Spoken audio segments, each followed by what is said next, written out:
Hello, and thank you all for tuning into another episode of Outside the Box. I'm just doing something on my phone here really quickly because I'm trying to make sure I am showing everywhere I want to show. And this phone is giving me problems and it's getting on my nerves. My goodness. So anyway, while I'm doing this really quickly, hopefully it doesn't take too long. Okay, there we go. So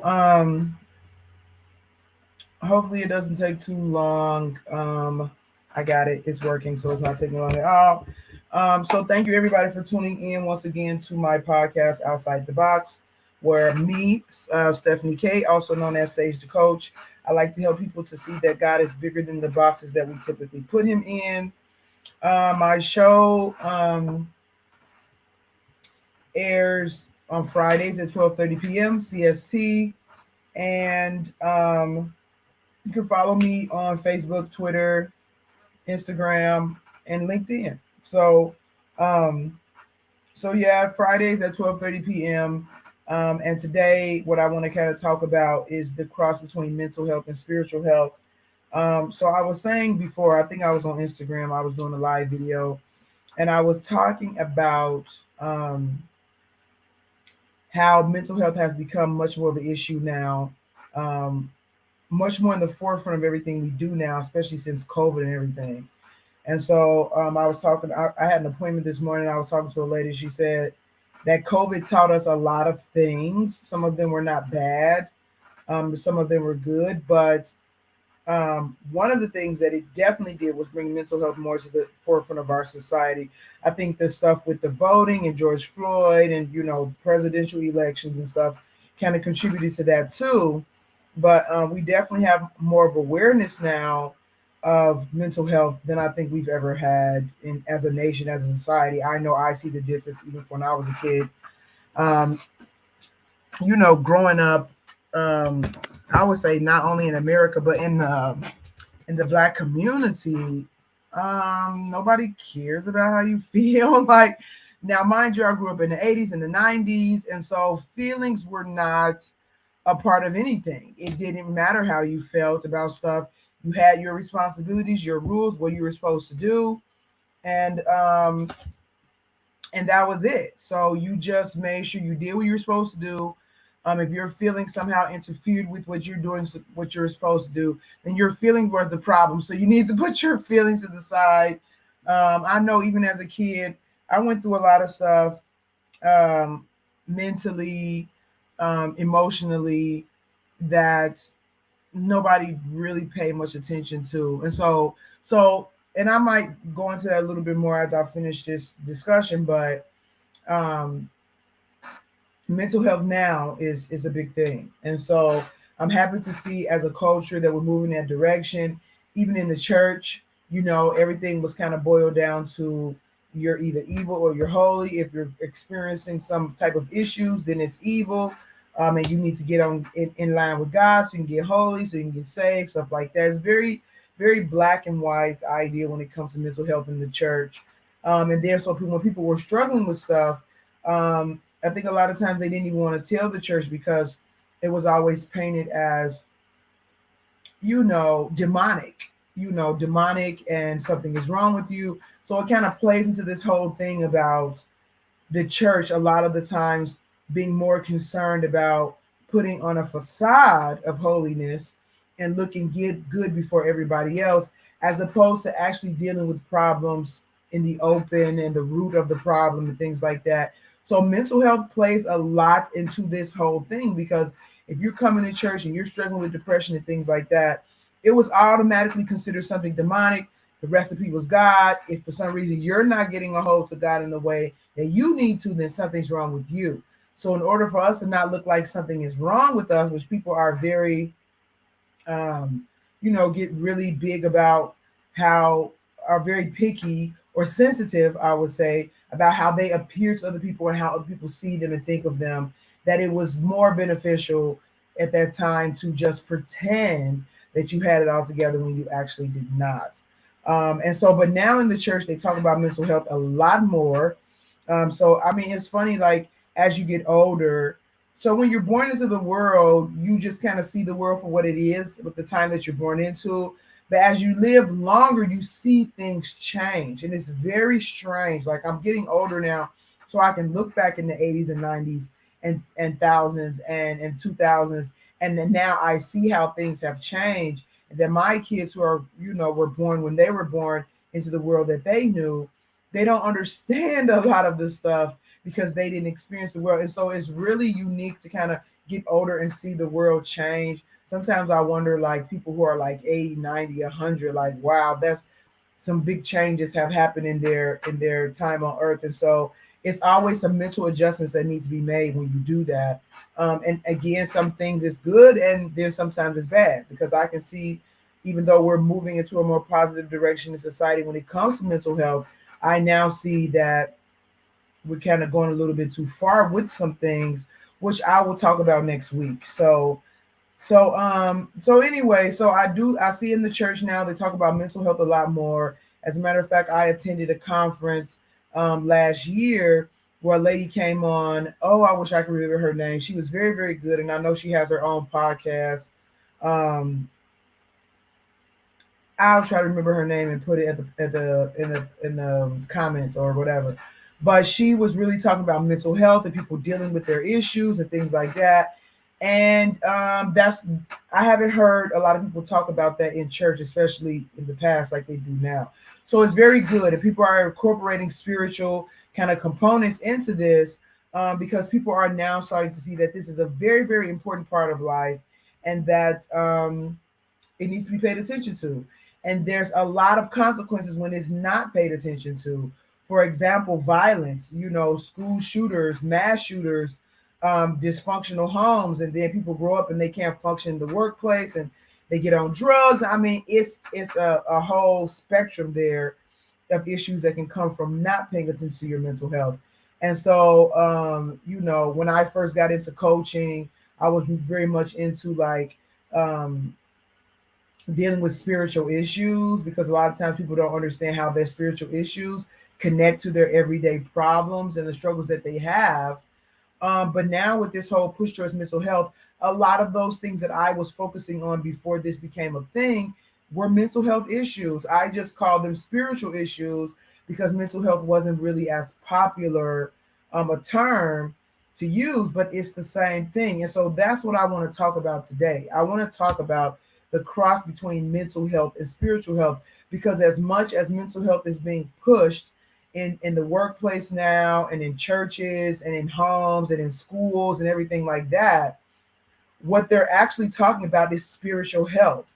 And mental health and spiritual health are the exact same things. And this is what the Bible was talking about when it says to renew your mind. It is talking about mental health.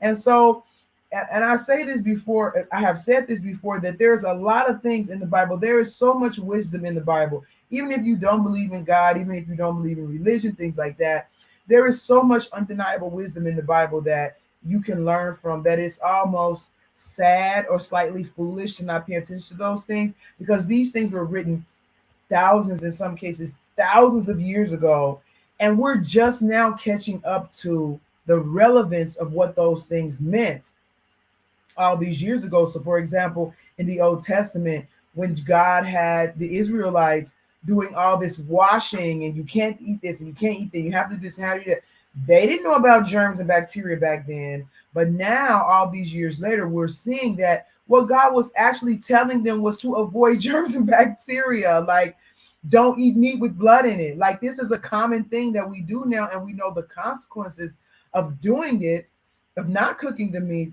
Back then they didn't know, but this is what it was about. This was, God was trying to teach them how to take care of themselves, how to avoid some certain things. And so now we fast forward, not fast forward because I'm still in the Bible. When you read things in the Bible, like, from the abundance of the heart, the mouth speaks. Be transformed by the renewing of your mind. When it talks about, guard your heart with all diligence, because out of it flows the issues of life. These are mental health scriptures. These are scriptures that are giving you highlights into how your mental health is directly connected to the quality of your life. And so the reason why I would, go into the whole spiritual aspect of it, to say spiritual health, because to me, spiritual health and mental health are the same things. And the reason why I say they are the same things is because, to me, spirituality is the things that we cannot see. So anything that you cannot see, but it has an effect on our physical reality, is spiritual. So thoughts are spiritual because you cannot see them until people manifest them. But everything that we have in this world that we've created as people started with a thought. Somebody thought of a chair before they made it. Somebody thought of an airplane. Somebody thought of a computer. Somebody thought of a cell phone. Somebody thought of, to building a house and the different materials that you need. Everything that we do starts with the spirits because it comes from a thought. And so the thought is now manifested through us and our physical, our minds. We make decisions. We examine, we learn, and then we create that thing that we saw in our minds and bring it into real life. So the person who thought of a chair is like, I think it should have 4 legs. It should do this. It should do that. There should be something you can lean on the back, or whatever. Even the person who thought of the wheel, like, they thought of it in their minds first, and then they gathered the materials together and kind of constructed and played around with it until they came out with a viable finished product. And we have been evolving those things since then. So when somebody saw the first chair, they got a different idea. Oh, well, what if it doesn't have 4 legs? What if we make the legs curve and then you can rock in it? So it's like, the human mind is amazing. And it just gives a testament to our godlike qualities, because we are small gods, and we experience godlike, I don't want to say powers, but godlike capabilities on a miniature type of scale. So the same way that God thought of mankind, thought of the world, thought of the universe first before he made us, we do the same thing. We think of it, it's a spiritual thing first, and then we bring it into fruition. The same thing comes with our mental health. So if you have a lot of baggage and issues that you're not dealing with, they become manifested into your reality. That you start to make them real. So we can consciously do this by building something, by creating something, by painting something, but we also unconsciously do this when we're not thinking that we're doing it, which is what unconscious means, but you get my point. So we do it subconsciously, we do it unconsciously. So whatever you have going on in your thought life, which is spiritual because you cannot see those things, we will manifest those things into our reality. And today we're calling it mental health. But this has been around for a very, very long time. God has been talking about this for a very long time in the Bible. This is nothing new. Even when Jesus, I can't think of the scripture right now, but he was talking about the roots. I think it was something about the tree where he was saying the roots, you have to get to the roots. This is the same principles they use in therapy and coaching and stuff like that today. You have to get to the roots of the problem if you want to fix it. So these things are in the Bible, and the Bible's old. And so they are definitely key parts to our, mental health and spiritual health. They are intricately connected. You cannot be a spiritually strong person and have really bad mental health. Like, they don't really go together, because it shows that you're not really in control of your mind, and your mind is the essence of who you are, because God gave us a mind to think, to reason. Other things that are created on this planet that are even alive do not have that capability. So we're able to be self-aware because of our minds. If not, we'll be like a tree, or a cat or a dog or something like that, because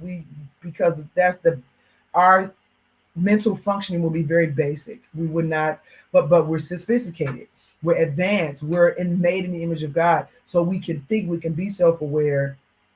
And when we and those that quality comes from God, and it's a very strong quality, it's a very powerful quality. And a lot of times we don't realize that our minds are the key to unlocking almost everything. I mean, the heart is very, very important too, but the mind is where um, you can create things, where you um, really sit back and contemplate. It's the place that repentance comes from, because in order for you to repent, you have to kind of see your life and make judgments about it, make examinations about it, and that all comes from your mind. And so not to get too far off topic, so I just wanted to overlap. So all these people that are gravitating towards mental health now, mental health, and like I said, it's I'm happy about it, but it's I think there's a danger when you're so focused on mental health, but you're not understanding the connection that it has to our spiritual life and our spiritual condition, because you're leaving out a big piece of what's important. Like, I mean, as human beings, we are very hard-headed. I would say even arrogant, a lot of other things. We'll tiptoe around the whole entire park and not go play on the equipment. It's like, this is what God was talking about. This is what is the essence of our lives. And even though we get close to some of the same principles, we still want to acknowledge mental health and not necessarily acknowledge God, and not necessarily acknowledge those bigger spiritual things that are at play in our lives, that is much bigger than just you having a good day at work, or you being able to manage your family, or you being able to make good decisions. It's much, much bigger than that. And so again, I'm happy that we're moving towards mental health as a community, as a country. But I think people should segue into connecting that to spiritual health, because God is the key. Like, I don't care how much mental health stuff you do, you go to counseling, you will improve. Don't get me wrong, because it all belongs to God. So you can still do the right things. God doesn't block access for you reaping the benefits of your hard work because you're not necessarily believing in Him and following Him. So even if you don't follow God, but you do the mental work, you go to counseling, you work on yourself, you acknowledge you acknowledge your faults and stuff like that, you benefits of that even without acknowledging God. So, but your results will be limited. And even if your results are great by working on your mental health and you seeing those benefits, but at the end of the day, you don't connect with your creator who gave you those capabilities to begin with, and then you spend eternity apart from Him, like, what is the benefit of that? So while we're working on our mental health, while we're acknowledging that mental health is definitely a very important part of life, why not use that to now find our way back to God, or find our deeper connection in God, instead of once again trying to leave Him out of something that He created, which is us and our minds and everything like that. So yeah, mental health and spiritual health are absolutely the same things. They are connected. And one thing about mental health is getting to the root of the problem. So when the Bible talks about renewing your mind, the way that you do that is by getting to the root of your problems. You figure out what is going on, because a lot of the time, and I talk about this in my books, which I'm going to do like a book launch probably by the end of this summer for some of my books, is a lot of faulty mental health comes from you believing lies. It's based on what you believe. So people will, you already have people who have been doing this for years. They have these pep talks and they want to empower your thinking, and you got to believe you can do it. It's still mental health. And it goes back to the spirit, and it still goes back to the Bible, because the Bible said, what you think, you will be. Same thing. So we have to understand the connection there. And if you are believing things that are not true, and usually the things that are not true are negative. So if you're believing that you're ugly, that you're a failure, that you're bad, that you're this, that you're that, negative things, they will affect your perspective of how you see life. And then that will affect the decisions that you make. So you have to understand that those lies need to be uprooted. And those lies are typically planted by the devil, or nah, it's still planted by the devil, but misunderstands, because sometimes you believe stuff as kids just because you don't know any better. But then you have to grow up and understand that, oh, that conclusion that I came to when I was a kid was incorrect because I didn't have enough knowledge to actually make a decision that huge about what these big things meant. So a lot of times with kids, when their parents divorce, they think it's their fault. But then you grow up and you understand, oh, it's not my fault. My parents are separate people from me, and everything they do doesn't have anything to do with me. But you will come to kind of faulty, limited conclusions as a kid because you don't have enough knowledge to understand what things mean. Um, so that is another possibility when you are believing lies. But a lot of times, even the devil is behind that too. But um, most of our faulty, most of the issues that we have when it comes to mental health come from us believing lies and negative things about ourselves, um, and about life and about other people. And they start to affect how you relate to people, how you talk to people, how you make decisions. And if you don't deal with them, they progressively get worse. Now we have people who go to malls and just shoot people, like because they have not dealt with whatever is going on in their head. I did a video last year about when Will Smith, punched Chris Rock. That was a mental health thing. Something was going on in his head that we don't know anything about, and it caused him to manifest what was going on in his head and bringing it into our natural reality, which is he used his legs to walk onto the stage and punch Chris Rock in the face. So, mental health is very important. It's connected to your spiritual health. If your mental health is not grounded in something solid and grounded in something true, because when I said we believe lies, lies are negative and they take us in a negative direction. When you believe the truth doesn't do that.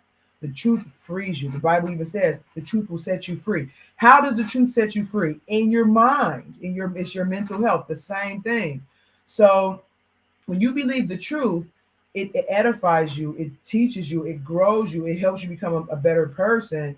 And so you have to be grounded in something solid, which is the truth, which doesn't change. And so a lot of people try to act like truth is subjective and this is my truth and your truth and his truth. No, there's one truth. If there was not one truth to establish, say, the universe, we will all be floating around in outer space, and like our bodies would not stay in its form. So there is some truth, some solid truth that has to be the foundation of things in order for creativity, not creativity, creation to thrive. There has to be a foundation of truth.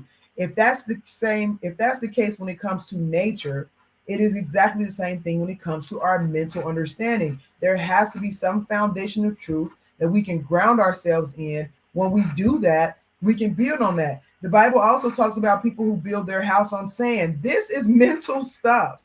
This is mental stuff. This is not an actual house where you go and you try to build your house on sand. No, he's talking about mentally. If you build the foundation of your beliefs on things that are not solid, your house, which is your mind, is not going to stand. It's not going to be able to withstand. It's going to collapse at some point. So we have to understand what the truth is. And the truth about ourselves comes from God because he created it. And so you cannot claim to or try to establish a solid, healthy mental perspective and have good mental health without having a solid understanding of the truth and a solid understanding of your creator who created the truth. Now, don't get me wrong, it's a process. So it's not like you have to understand the truth all at one time. I don't think any of us will understand everything in this lifetime, but you have to constantly be growing in that direction. And as you continue to grow in that direction, understanding more and more truth about who God says you are, who other people are, who he is, it makes your mental understanding more solid. And you're now able to build on those things and even get rid of lies that are kind of planted in your mind and kind of controlling what you think and how you operate and how you make decisions, how you treat people, what type of jobs you choose. Like, it's very, very important. So if we can understand it when it comes to society and the workplace.